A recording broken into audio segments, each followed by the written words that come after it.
राजा धृतराष्ट्र, रानी गांधारी, राजकुमार दुर्योधन और अन्य कौरव, सातों कौरव राजकुमारों की मृत्यु से स्तब्ध और दुखी थे। दुर्योधन ने सातों कौरव राजकुमारों की मृत्यु का बदला लेने की प्रतिज्ञा की और इसके लिए उसने अंगराज कर्ण को महाभारत का युद्ध लड़ने का अनुरोध किया। कर्ण युद्ध में भाग लेना चाहता था, लेकिन वह पितामह भीष्म के नेतृत्व में ऐसा नहीं करना चाहता था। इसलिए दुर्योधन ने भीष्म पितामह को कौरव सेना का सेनापति पद छोड़ने के लिए कहने का निश्चय किया। दुर्योधन ने पितामह भीष्म से कहा कि वे सेनापति का पद छोड़ दें और अंगराज कर्ण को सेना की कमान सौंप दें। लेकिन भीष्म पितामह ने ऐसा करने से इनकार कर दिया। तब दुर्योधन ने उनसे कहा कि आप पांडवों को न मारकर अप्रत्यक्ष रूप से युद्ध में उनका पक्ष ले रहे हैं। भीष्म पितामह ने दुर्योधन से कहा कि उन्होंने पहले ही पांचों पांडवों में से किसी को भी न मारने की प्रतिज्ञा कर ली थी। तब दुर्योधन ने पितामह भीष्म से कहा, आप न तो अपनी प्रतिज्ञा तोड़ने को तैयार हैं और न ही कौरव सेना का सेनापति पद छोड़ने को। इस तरह पांडवों द्वारा सभी कौरवों का वध हो जाएगा और मुझे लगता है कि इसे देखने के बाद आपको खुशी महसूस होगी। दुर्योधन के इस कथन से आहत होकर भीष्म पितामह ने प्रतिज्ञा की और कहा, मैं गंगापुत्र भीष्म प्रतिज्ञा करता हूँ कि मैं सभी पांडवों का वध करके इस पृथ्वी को पांडवों से मुक्त कर दूंगा, अन्यथा युद्ध में अपने प्राण त्याग दूंगा।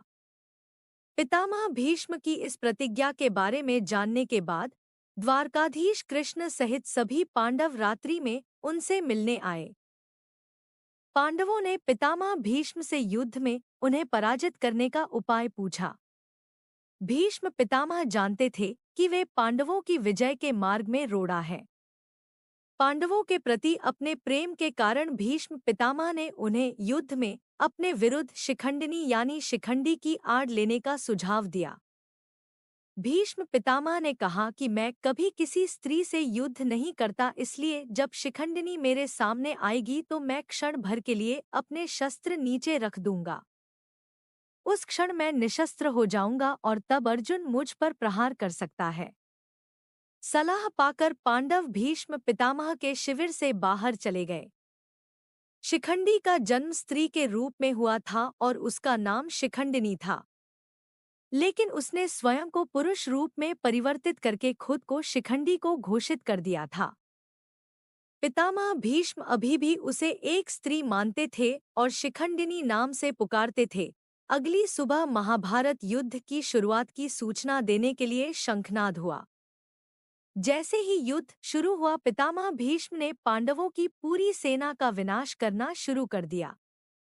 यह देखकर भगवान कृष्ण ने योजना के अनुसार अर्जुन से भीष्म पितामह का सामना करने के लिए कहा। जब श्री कृष्ण अर्जुन का रथ भीष्म पितामह की ओर ले जा रहे थे, तो दुर्योधन ने उन्हें देख लिया और अपने योद्धाओं से कहा कि वे अर्जुन को भीष्म पितामह के सामने पहुंचने से पहले ही रोक दें। दुर्योधन चाहता था कि भीष्म अर्जुन को मारने से पहले चारों पांडवों का वध कर दें। मामा शकुनी, राजा शल्य और दुशासन सीधे अर्जुन की ओर गए ताकि वे उसे भीष्म पितामह तक पहुंचने से रोक सकें।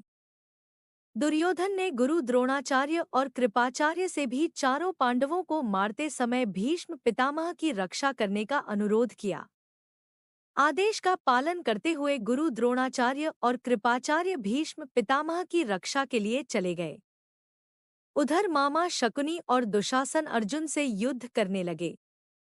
एक संक्षिप्त युद्ध के बाद अर्जुन ने दुशासन और शकुनी मामा को परास्त कर दिया, लेकिन उनका वध नहीं किया। फिर अर्जुन पितामह भीष्म की ओर आगे बढ़ा। जैसा कि पितामह भीष्म ने कहा था, पांडवों ने शिखंडी को अर्जुन और भीष्म के बीच खड़ा होने को कहा। शिखंडी को अपने सामने देखकर भीष्म पितामह ने हथियार नीचे रख दिए और अर्जुन ने इसका फायदा उठाकर भीष्म पितामह पर कई बाणों से प्रहार किया। सभी बाण भीष्म पितामह के शरीर को भेदते हुए निकल गए। जब भीष्म गिरे तो उनका पूरा शरीर अर्जुन के बाणों के द्वारा जमीन से ऊपर उठ गया। जो उनकी पीठ, भुजाओं और पैरों से निकले हुए थे। भीष्म पितामह बाणों की शैया पर लेटे हुए थे। भीष्म पितामह को इच्छा मृत्यु का वरदान प्राप्त था, इसलिए उनकी तुरंत मृत्यु नहीं हुई।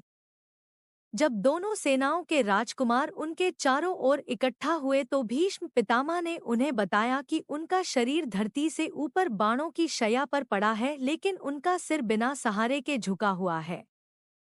यह सुनकर कौरव और पांडव राजकुमार उनके लिए रेशम और मखमल के तकिए लाए, किंतु भीष्म पितामह ने उन्हें लेने से इनकार कर दिया। तब भीष्म पितामह ने अर्जुन की ओर देखा। इशारा मिलते ही अर्जुन ने 3 बाण निकालकर पितामह भीष्म के लटकते हुए सिर को सहारा दिया। जब भीष्म पितामह को प्यास लगी तो अर्जुन ने कुरुक्षेत्र की युद्धभूमि में अपने बाण से प्रहार कर पानी की एक धारा निकाली, जो सीधे भीष्म पितामह के मुख में चली गई। कुछ समय बाद पांडव वहां से चले गए।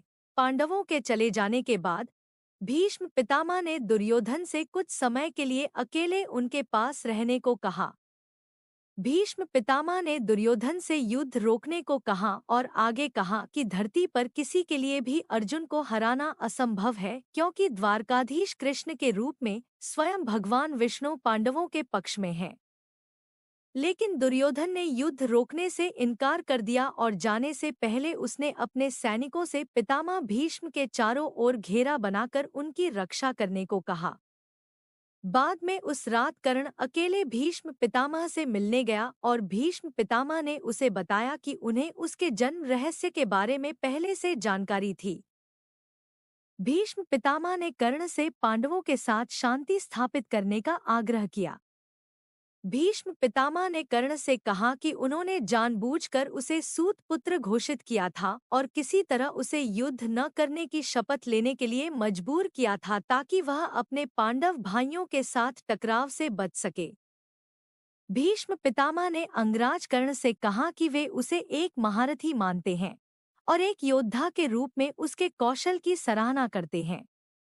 यह सब जानने के बाद भी कर्ण पांडवों के साथ शामिल होने से इनकार कर देता है और पितामह भीष्म के प्रति सम्मान और प्रशंसा व्यक्त करने के कुछ क्षण बाद वहां से चला जाता है। अगर आपको यह वीडियो अच्छा लगा तो कृपया वीडियो को लाइक करें और हमारे चैनल को सब्सक्राइब करें।